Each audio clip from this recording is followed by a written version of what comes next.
soon as you open the door, everything's in place. So you're going to identify which way the door opens, how you want to stack on it, and then it's on you to go.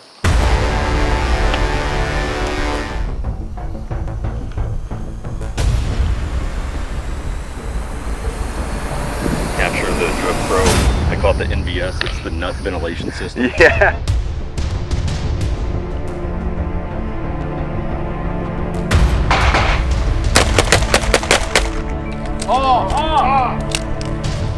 Back! Forward! That's it! There we go. Go ahead. Sure.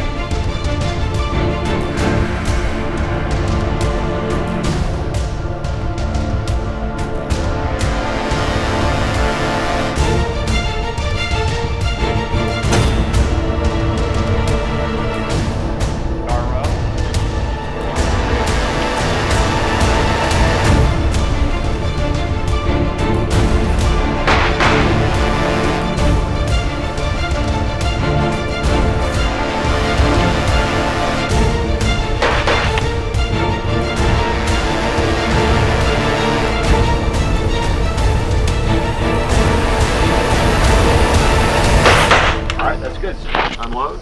Welcome back to the show, everyone. Special guest today, James Williamson. Can you say the name of your company? Because Sure. Teufelshund Tactical. viewers will know what would happen if I tried to say that. It's just, we can all agree it's not going to go well. So we're at this 3-day. We put out a couple videos. Wherever this falls in our list, we've put out a couple videos from this event now, but essentially we're at this 3-day HK event, and we've got half-day modules where we're learning different skills. One of those skill sets was MP5's or SP5's, and it's a gun that I did not get for a long time, and it was just, like, I just didn't get it. You know, I didn't get it. And someone said in a debrief the other day, they were like, hey, there's two types of people, like those who either dislike MP5s and those who shot them, kind of thing. And as I started getting time on one, as I bought one, I was like, man, I developed kind of a love affair with the gun, and I've got my reasons, and you're probably the go-to, like all things HK, SME, subject matter expert that there is, and it's fascinating. Listen to you just go down the rabbit hole of HK stuff. So I figured, like, hey, we got a little gap in the day here. Let's kind of chat about the platform a little, and we'll just kind of free flow. But the thing that I look at as we were kind of chatting yesterday is, well, how about this? Before we go into some of that, why don't cue up a little kind of background in general, just so people know who you are. Sure. Well, I mean, James Williamson, I run Teufelshund Tactical, which is an H&K focused company providing armor, service and support, and training for firearms. And it's really built out of a passion for H&K that started at an early age. You know, I grew up, and that was what I was really learned to shoot on. The first handgun I ever received, owned myself, was a gift from my dad. When I came home from college one Christmas, it was a brand new to the market USP 40. I got a P7 M8 when I graduated, and I had really appreciated the company from the standpoint of the manufacturing capability, and I could see how well built and reliable these weapons were, but I didn't have the full picture. And I think just like so many people of kind of our age, you have to be growing up in a cave to not recognize the MP5 series from the 80s and 90s. It was in every TV show and movie, but it wasn't until I got in the Marine Corps that I actually got introduced to the MP5. And at that time, with most people understand military service, you get whatever they gave you. So I had an M16 and an M9, and then all of a sudden, here you go, here's an MP5, and I was blown away with how capable and reliable, accurate, all the things that you wanted it was, and that spurred on a desire to learn more. So I got training in the Marine Corps. I got training from H&K's International Training Division when they were still teaching the courses, and then through a lot of unique opportunities in the military, I got trained with a lot of other organizations, and then I trained more myself. And along the way, I've built this into this company now where I'm kind of known as the H&K guy, but specifically from a training side, the MP5 operator courses that I offer continue to be probably the most popular, Mm-hmm. and that's, again, why H&K's had me come down here and provide this training over the 3-day event. So I'm a huge proponent of it, and that's really kind of what's gotten me here to this point, is really an appreciation and a passion for all things H&K in the company, really because I haven't seen anybody that does it better. And once you find something that works, I don't really have a need to move on to something else. Mm-hmm. And that kind of will probably dive into your follow-on questions of, why is the MP5 Yeah, I want to know why. still relevant? Yep. And I would say that's probably one of the prime reasons right there. There were subguns that came before it, and there's been companies that have attempted to produce subguns that are after it. And if you really look at that, most of those have kind of faded away. And the one that still really reigns supreme is the MP5. You may not see it as much on a day-to-day basis on news channels and things like that on the U.S. because the AR is so dominant. If you see a police team or something like that, or on the military, but it is still out there in ways that I think the general public don't know. And if you go to Europe, you're going to see it everywhere. You get off the airplane in Europe, in whatever country, you're going to see the MP5. It's remained dominant, and it's really kind of funny that H&K as a company has really wanted to, stop producing this weapon. They came up with its successor, the UMP, in the 90s. It was going to phase this out, but there was such a demand that has continued for this that we've actually seen the UMP almost fall away completely.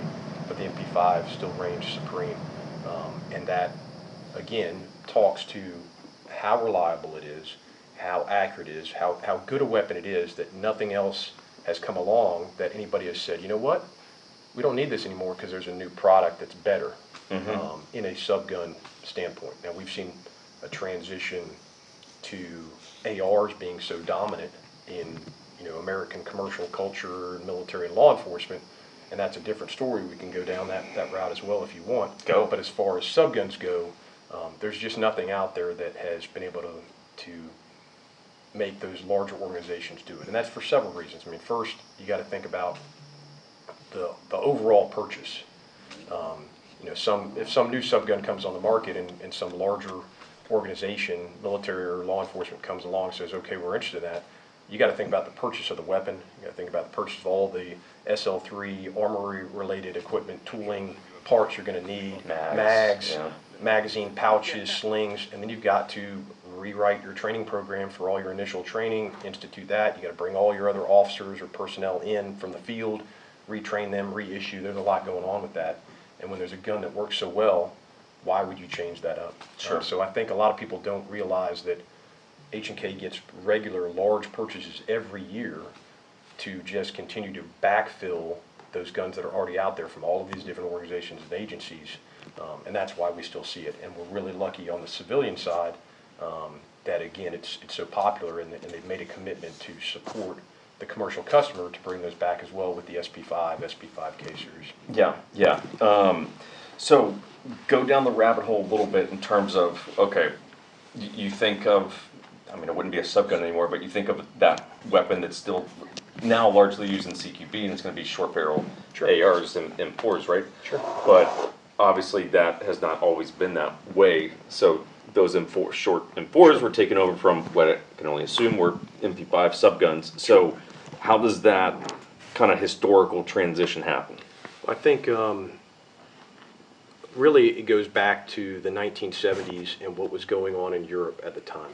The rise of radical terrorism had really kind of gripped those countries, Germany specifically in those things. You can think about the Munich massacre and all those types of aircraft hijackings that were happening. So you have to look at that time frame, and most of those European countries, in Germany specific, had not really modernized post-World War II. So those police forces were still armed with mostly 32, 380 caliber, Walther PPK style handguns, and then sometimes bolt action rifles, or no long guns at all, and they found themselves incapable to meet the new threat that was associated with it. So they knew they had to kind of rearm, and with this kind of international terrorism that was happening, they realized they needed to stand up some kind of special operations type elements within their police and military units to deal with this. The normal, local police response was not going to be able to handle that. And those initial incidents necessitated something greater than a pistol. So a good example is the Lufthansa aircraft hostage situation, where the terrorists flew from country to country until they could find somebody to let them land, and they actually landed in Somalia. And the Germans, with their GSG-9, actually followed them down and landed, and they planned a raid mission and actually conducted the raid, very successful raid in that.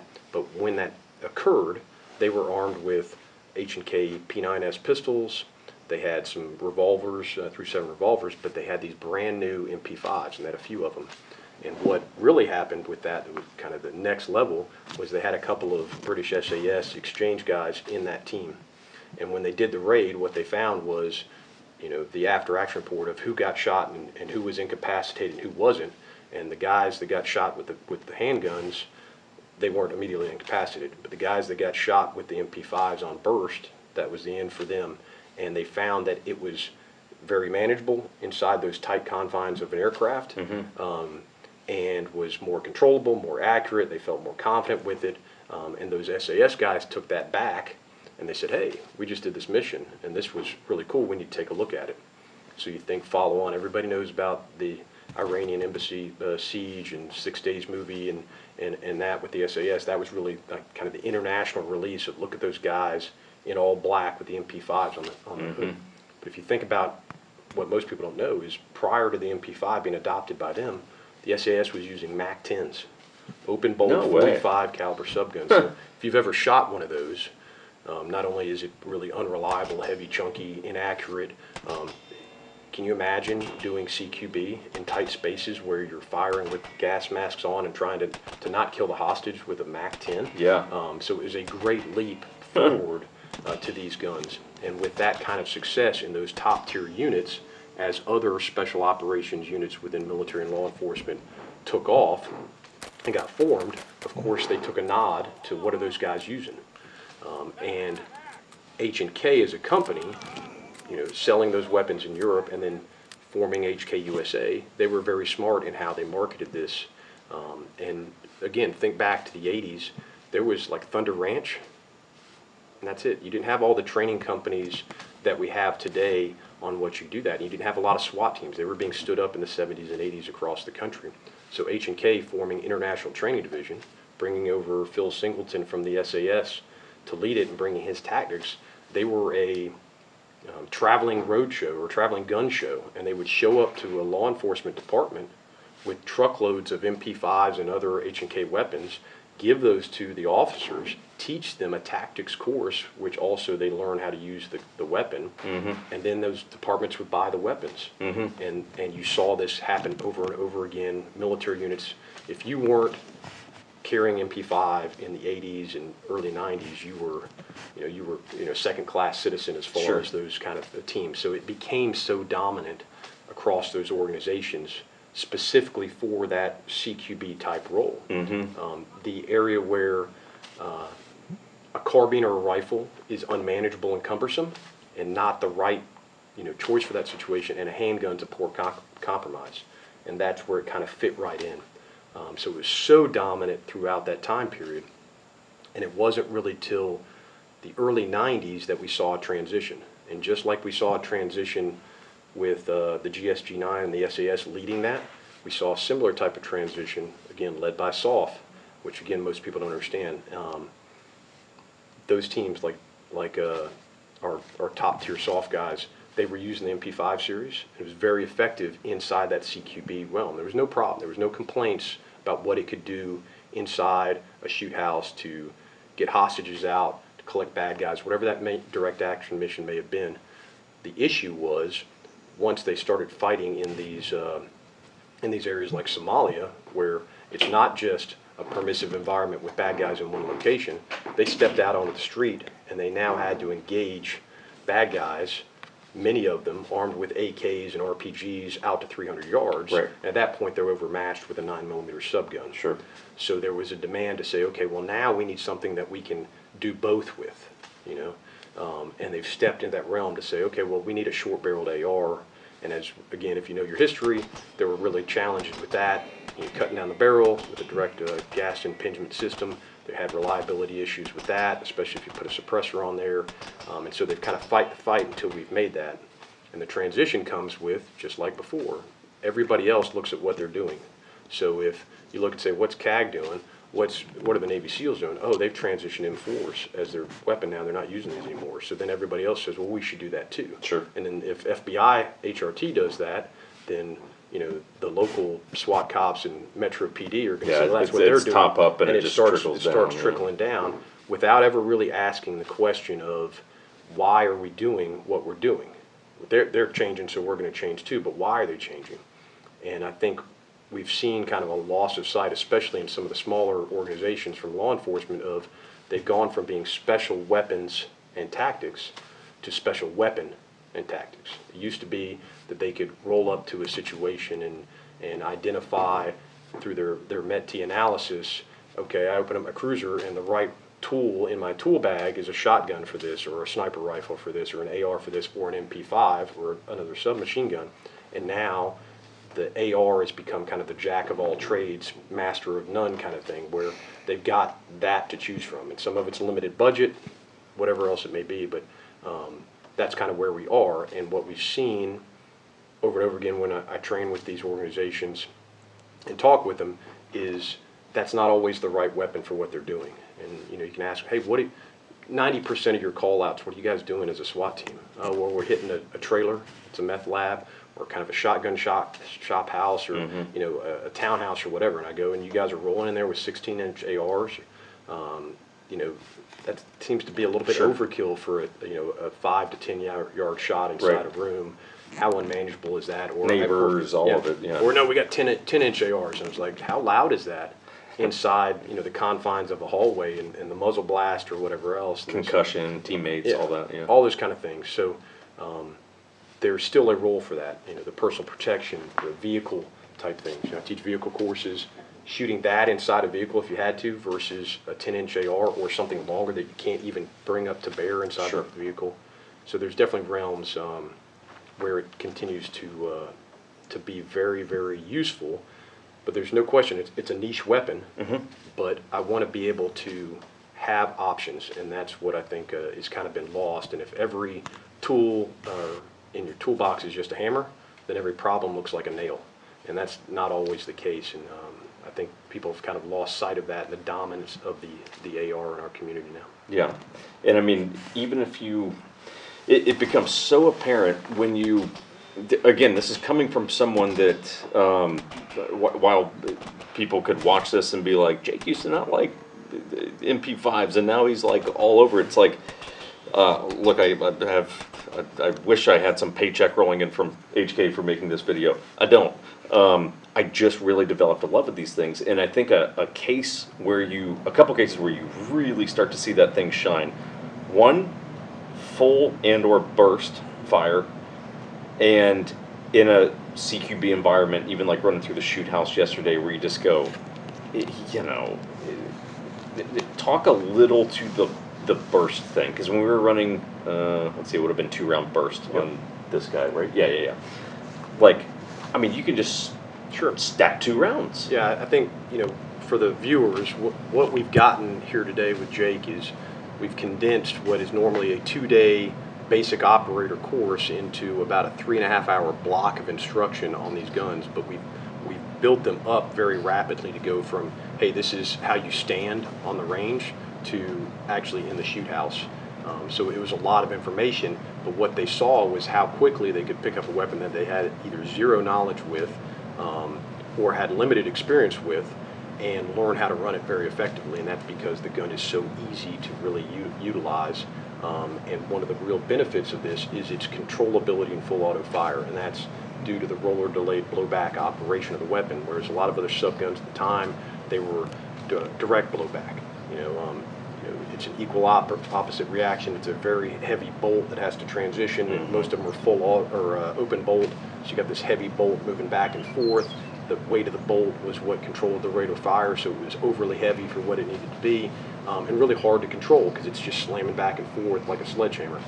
The roller delayed design allows the bolt, first of all, to be closed bolt, so it's safer, and then the bullet to actually leave the barrel before the weapon system, the bolt operating group, actually moves to the rear and you feel that recoil. So it's very soft shooting, whether you're shooting one shot or multiple shots. And the barrel is free floating, all those benefits that you may not see from the outside. But what all that relates to is a gun that's very shootable, reliable, and accurate. I mean, we haven't had a single malfunction with this thing. Any of these guns we've been using through the course with newer shooters, which is it's pretty incredible as well. But I think we've also kind of lost sight of the value of being able to fire control burst a full auto.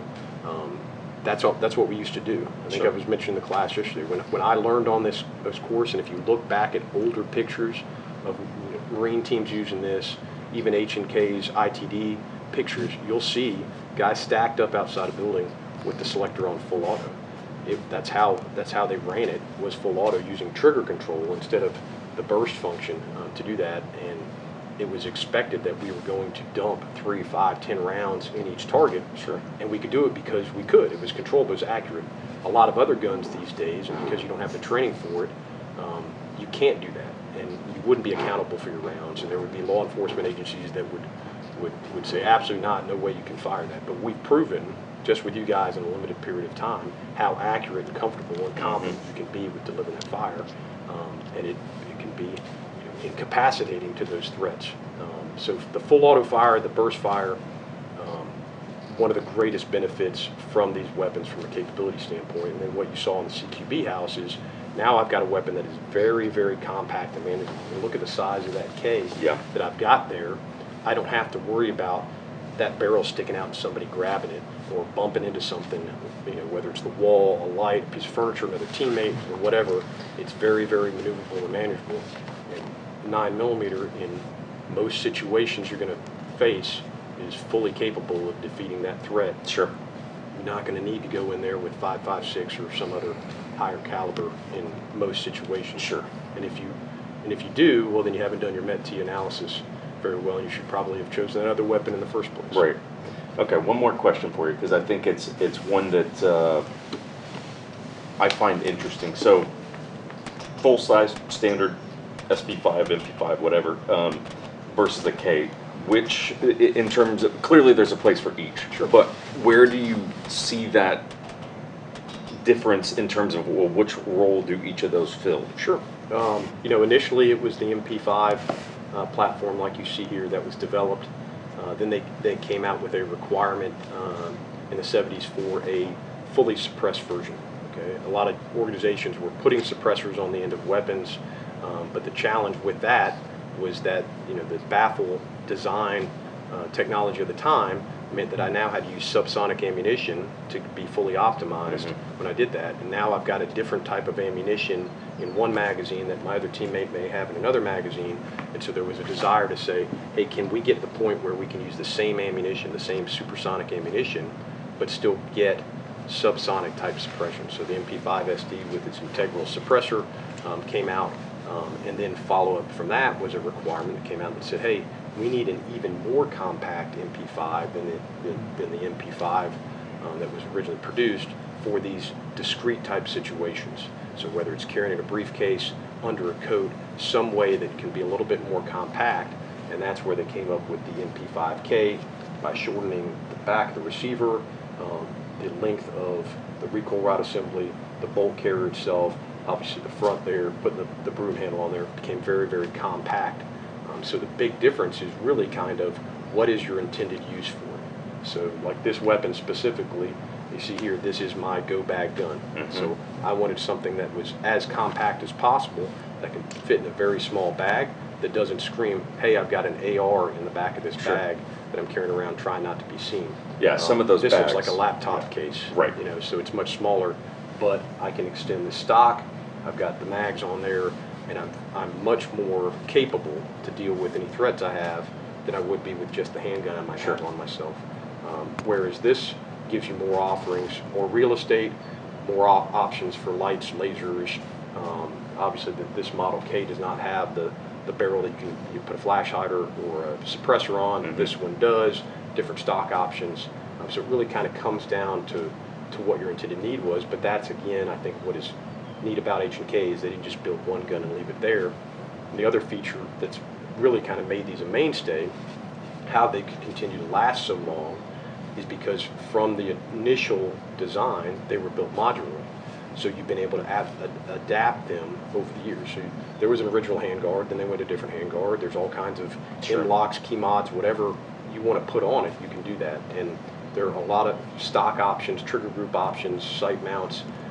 Anything you want to update your gun, there's options out there, whereas there have been earlier models where you just don't have that thing. If you've got an Uzi, you're kind of stuck with an Uzi. Pretty much. There's a couple of companies that have tried to make some kind of optic mount that fits on the rear, but it's never really taken off. But this gun, because of its original design, has been able to continue to be adapted and become relevant. And really the only detriment that I think people take over this from an AR or some other newer type gun is the lack of a bolt hold open device. Yep. And so that's just a training piece.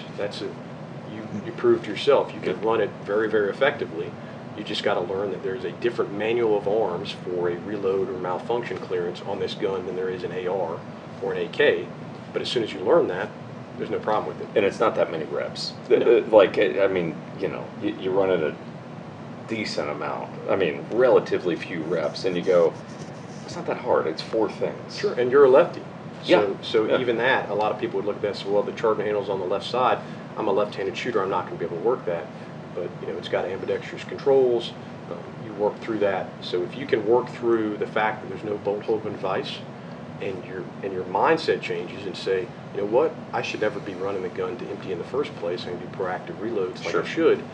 Then you can take that kind of argument out of the play as well. And then it really just comes down to why a sub gun versus an AR or some other platform in the fight. But there's just none better than the MP5 that have come along and lasted as long as it is. And you really have to experience it to really fully understand it. I agree. It's one of those guns that most people, myself included, always historically and largely pulp. I don't know what I just said there. Just fiction. words. Just pop culture is what I was going for. Pulp fiction started to fly out. Who knows what happened? But from a pop culture standpoint, I think that's why a lot of people love it, and they go, it's iconically cool, but they really don't have hands-on experience with Sure. it, and it really is kind of a aha moment once you start getting hands-on and you go, I don't know, man, this thing's pretty damn good. Sure. I mean, it really kind of makes you go, Yeah. maybe that's why they used it so long. And that's why the guys who come to my training courses enjoy it so much, because they might own one of these, but they wouldn't take it to a standard carbine course, because everybody else there is going to have whatever model AR, and I'm going to be the guy on the end with a sub gun, and I don't want to be ostracized or not be able to do the same sequence that they do, so they don't know how to train to it. And when we come, that's all we're doing is MP5s. They can totally get immersed in it and really be confident in running those weapon systems, just like you would need to take a shotgun course or anything else. So we really enjoyed it. Cool.